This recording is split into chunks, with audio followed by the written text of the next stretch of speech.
had a used tiller laying around the shop here from a Com-Pac 16. I think is where it came from. I'm almost positive. And as it turns out, it's almost a perfect fit. It is about maybe 4 inches shorter, but other than that, it works good.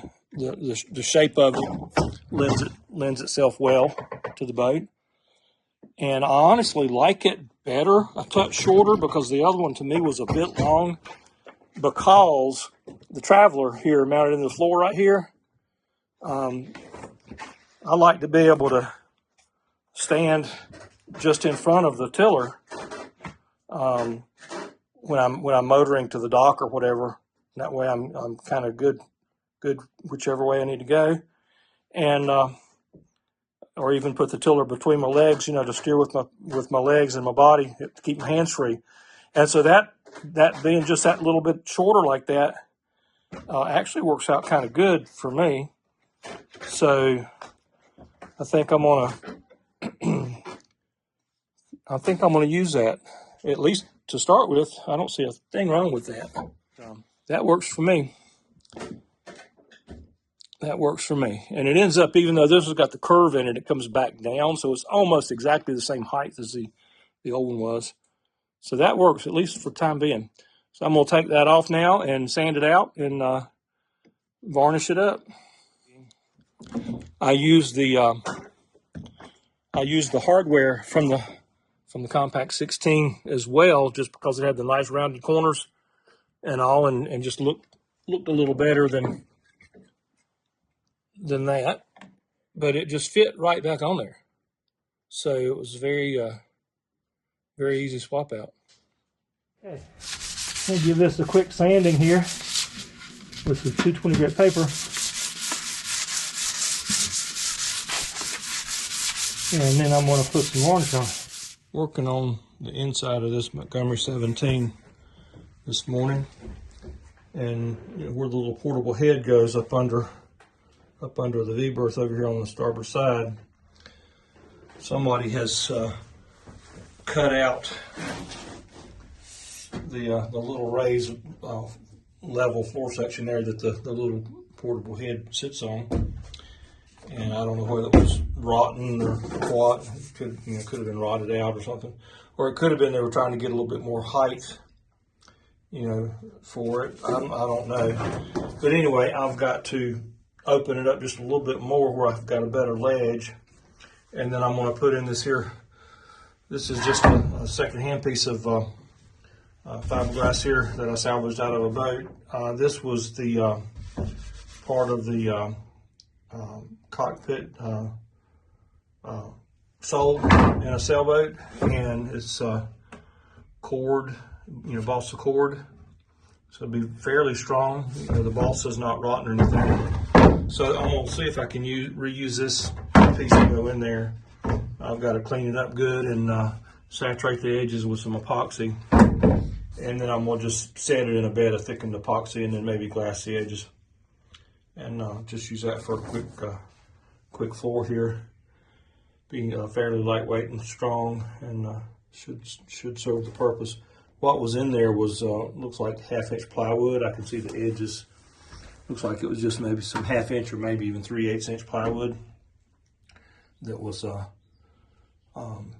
glassed over the edges at least. I don't know about the middle because it's gone, but anyway, this is what I'm gonna do for my repair, unless I run into some kind of an issue with it. It won't work, but I think it will. Like I say, it's just a piece of an old scrap out of a cockpit of a boat. This was balsa cord, and it's good. There's no rot in it whatsoever, so get it sealed up good. It should work. Okay, so I got that cut out, and cut out just a touch big so I can get some room for some good thickened epoxy around the edges. I tapered it a little bit so it'll go underneath this flange, and that should work all right. And so I'm going to seal all of the edges of all of that balsa. I'll saturate all that good with some epoxy and wet everything out down in there with epoxy where it's going to sit on, and then I'll mix up some good thickened epoxy and fill everything in good, and then just lay it in some thickened epoxy. That should be sufficient for that. You can see where there has been a bit of a repair right here at some point in time. If I had to guess, somebody loaded it on the trailer when the water was a bit shallow and maybe stressed that a little bit, and they reinforced it on the inside. It looks like it's been done with, it looks like 1708, I think, or at least something similar to that for the repair.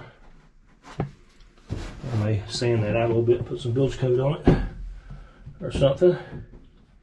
There's actually a reinforced panel, a reinforced rib here and on the other side over there in that area, and the one on the starboard side for some reason is about 6 or 8 inches shorter than the one on the port side, and that's where they've reinforced it right there. Is it beyond that?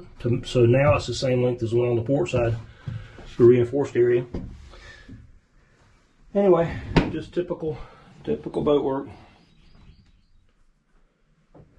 Okay, I got that all cut out and put back in. This time I thickened my epoxy with chopped up fiberglass fibers. It's all but free. It's really cheap. You can buy huge bags of it for about nothing. And for something like this, it works perfectly good. It's extremely strong mix. It's just not quite as smooth. But it's fine for here because I got to do some pretty heavy sanding around the sides anyway to get it all kind of flushed up. This has got a light non-skid pattern in it from where I scrapped it out of the boat. I put some stainless steel screws in it, and I'm just going to leave those in there. That holds it in place and holds it down flat while everything cures. I used fiberglass resin and saturated the edges of all that balsa really good, and all of that plywood that was in here, that was the little shoulder that was supporting that little floor. So it's all heavily saturated with epoxy to encapsulate as much as I could of all that, and then use the thickened to set this in and then put the screws in. I need to make a new mast crutch. This one here that's on this Montgomery 17 is pretty much rusted out, and I've got a fairly heavy duty galvanized one here, but I'm gonna need to extend it at the bottom a bit to catch the third pin or gudgeon, and but I got a piece I can do that and weld that on. It's the same size, and I'm gonna have to relocate that pin, that top pin there. So I'm gonna take my grinder with a cutting wheel in it and just cut that off and move it up about somewhere along in here at the right spot and weld it back on. And then I'm gonna take these pieces here off of this and just mount them to the side like that, and then you kind of like bend it out at a 45-degree angle just to kind of capture the mast as it comes down to where it'll rest on the roller. I've got a nice piece of stainless right here that would work great for one too. I've got a couple of pieces of this. It's a heavy wall stainless, and I think I would prefer to just hang on to that for another project. So I think I'm going to use this one, the galvanized one. Okay, I'm working outside because this is galvanized, and I'm trying to be out where there's lots of fresh air circulating. Even with just the grinding on galvanized, it puts off that I don't know what it is, sulfur or something. But anytime you're welding or grinding or doing anything like that on galvanized material, you've got to be sure that you at the minimum are in a good fresh air. Respirator would be even better, but at least out in the open fresh air where you've got don't have to breathe it. It'll make you kind of sick. Breathe too much of it.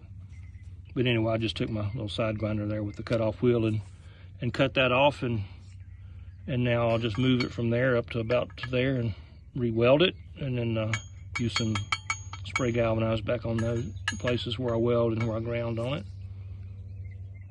I think that'll work. I've got to put a bigger bolt in there. I didn't have a bolt large enough diameter, but other than that, got to chip off the slag and put some cold galvanizing on all my welds.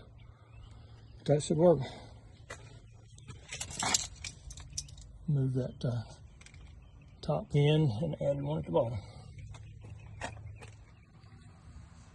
Okay, that should work. I've got to drill a hole for a pin and put some cold galvanized on all of my welds and everything. But that'll work. Put the mast up just so I can go over all my rigging and everything, and just make sure I've got what I need. I've got a Windex thing to put up on the top up there, and I'm gonna put an anchor light up there as well. And of course it needs washing for real bad.